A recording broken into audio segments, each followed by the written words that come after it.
Yun mga boss, meron tayo dito ngayong MIUI 125 at ang issue nito ay ayaw daw mag-start at nalobat na nga ang battery nito kaka-testing ni bossing. At makikita nyo dito mga boss na talagang ayaw niya mag-start. At dito naman ay sinubukan ko yung kickstart niya pero sabi ni bossing kahit dito ay hindi din daw umaandar.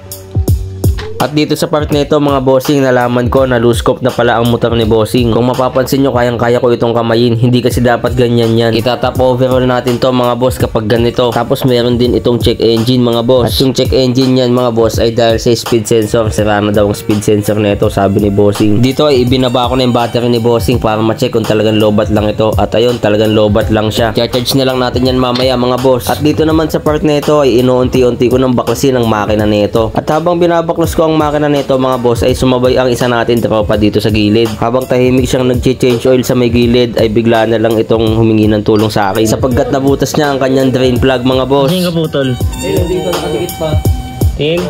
Tingin ko lang. Problemado ang tropa. Aray ko mga boss, sabi ni tropa ay binantingan niya lang daw ito. At ito yung kaputol niya mga boss.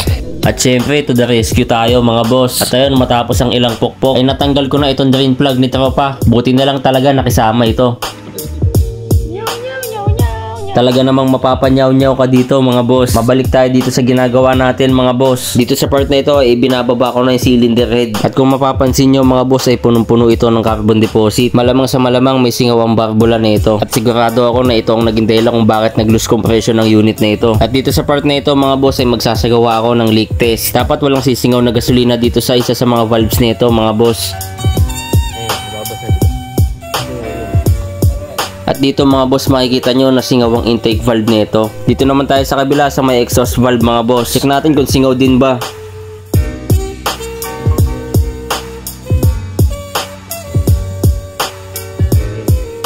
At ayun na nga ang sinasabi sa hula, singaw na singaw ang exhaust valve nito mga boss. Talagang hindi aandar ang unit ninyo dahil sumisingaw ang compression. Kailangan natin itong i-valve lapping para maayos natin ito. Dito sa part na ito mga boss ay nabaklas ko na yung mga laman loob ng cylinder head. At makikita nyo na talagang napakakapal na mga carbon deposits nito. Tapos ito naman yung exhaust valve niya mga boss. At makikita nyo na kahit sa tangkay nito ay nakapasok na ang mga carbon deposits. Tapos ito naman yung maliit na kulay black na yan mga boss. Ayun yung dahilan kung bakit sumisingaw yung compression mga boss. Kumalang siya dun mismo sa labi ng exhaust valve. Tapos ito naman yung intake valve mga boss. At makikita nyo na puro carbon deposit din ang mga gilid-gilid nito. Dito naman sa part na ito mga boss ay nalinis ko na yung cylinder head at na valve lapping ko na din ito. Hindi ko lang nakuhanan ng video.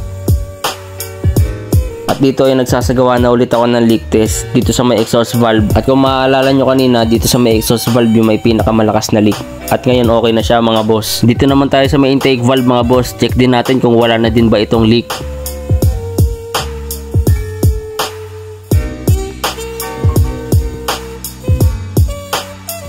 At ayan, wala na din siyang leak mga boss. Lapat na yung mga valves natin. Hindi na sisingaw ang compression nito mga boss. Dito naman sa part nito ay lilinisin ko na yung throttle body nito mga boss. At makikita nyo na napakadumi nito. At ito naman siya ngayon pagkatapos natin linisin, puting-puti na ulit. At dito ay isasalpak ko na yung block. Hindi na kami nagpalit ng block at piston ring mga boss dahil okay pa naman ito. At dito ay naisalpak ko na yung head at block mga boss. At papakita ko sa inyo na okay na yung compression nito mga boss.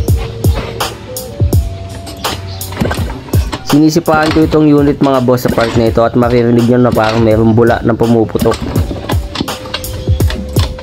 Senyalis yun na meron ng kompresyon ng makina. At dahil meron ng kompresyon ay unti-unti ko nang binubuo yung makina. At dito ay magsasali na tayo ng engine oil mga boss. Ito ang gamit natin na langis. At ayun, dahil nakapagsali na tayo ng langis mga boss, testingin na natin. Hindi ko muna inilagay yung valve cover nito mga boss para ma-check ko na din kung bobomba ba yung oil nito.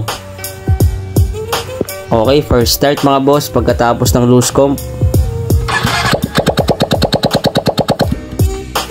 At ayan, ayos na mga boss. Maganda ang daloy ng langis at wala din usok sa may kanyang exhaust. One click na din siya mga boss. Dito sa part nito mga boss ay naikabit ko na yung tambucho at nagsasagawa na lang ako ng ibang checking gamit itong diagnostic tool natin mga boss.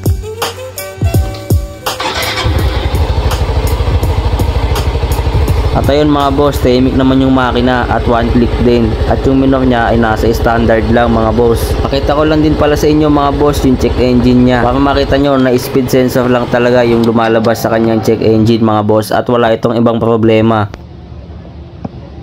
At ayun, ito yung error niya mga boss, error 42. At based naman sa kwento ni bossing, kaya daw nasira ang speed sensor nito dahil basag na yung kinakapitan ng gearbox nito. Kaya kahit burahin ko yung error nito mga boss, ay babalik lang ulit yung check engine nito. At ayun, dito sa part nito ay natapos ko nang gawin itong unit mga boss at ginabi na nga ako dito. Pakita ko lang din sa inyo na maganda na ang compression nito at one click kapag sinipaan natin mga boss.